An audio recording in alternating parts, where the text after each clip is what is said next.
मुझे तो परंपरा ने जो दाय सौंपा है वो न नया है न पुराना है, सनातन है। मैं जिस दिन अपने आप को उसका पात्र बनाता हूं, मैं उसका हो जाता हूं।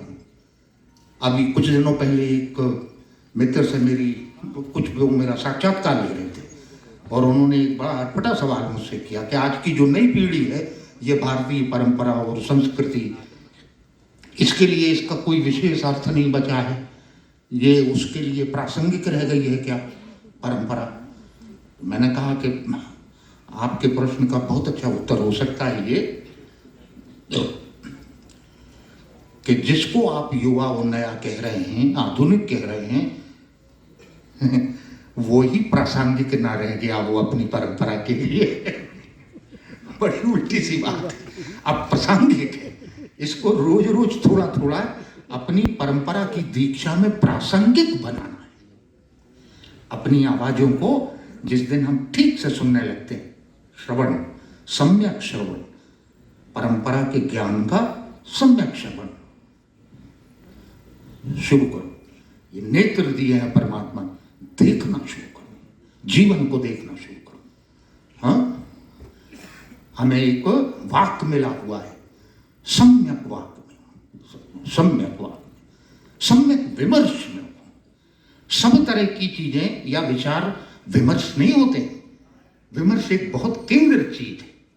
हमारे यहाँ वाक दर्शन की परंपरा में कहा गया है कि शब्द जो है उससे उद्भूत विचार जब केंद्रित होता है किसी विषय के आसपास तो वो विमर्श बनता है।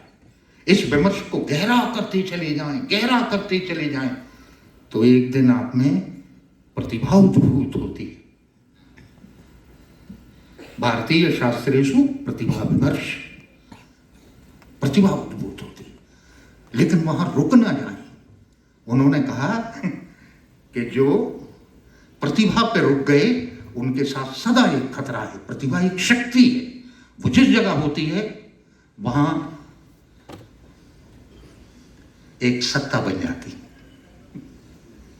प्रतिभा पे रुके हुए लोग जो हैं, हमारी पूरी परंपरा की देशना है कि अगर प्रतिभा पे रुक गए तो जहां भी हो, जिस क्षेत्र में भी हो, वहां एक सत्ता बन जाओगे। राजनीति में हो, साहित्य में हो, पत्रकारिता में हो, विज्ञान में हो, टेक्नोलॉजी में हो, साधना में हो, हर जगह ये खतरा है। इसलिए इस परंपरा ने कहा कि प्रतिभा को प्रज्ञा में बदलो।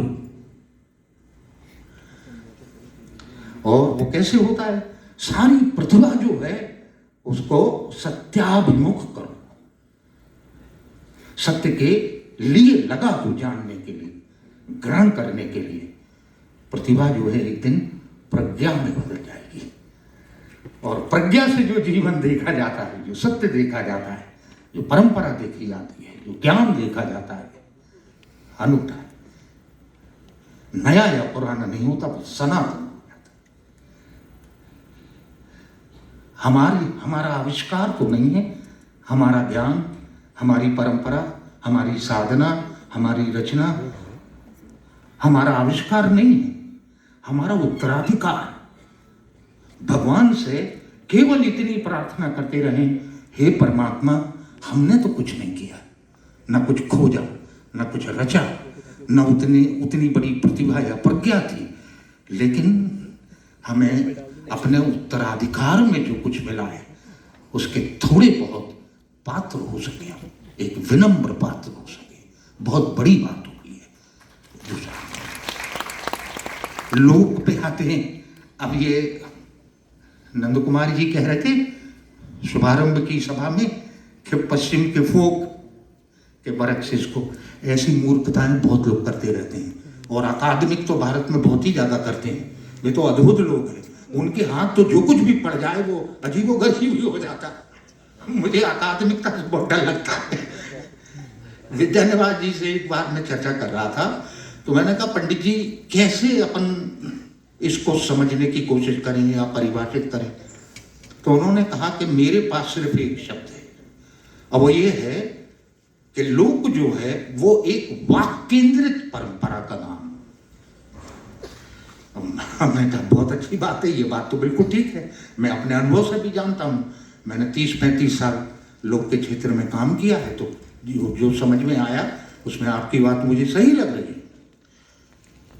फिर मैं सोचता ही चला गया और अंत में जो कुछ मेरे हाथ आया उसको मैं कुछ सभाओं में निवेदित कर चुका हूं।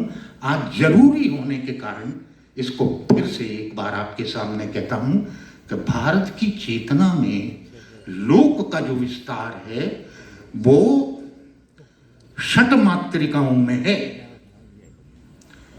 इसको बहुत ठीक से भारत और भारतीय लोक परंपरा को समझने के लिए हमें ग्रहण करना चाहिए।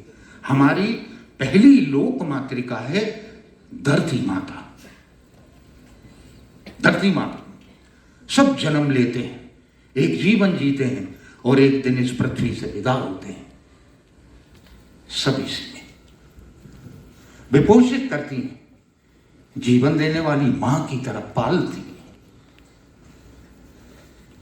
एक असमाप्त अध्याय है उनको समझने का।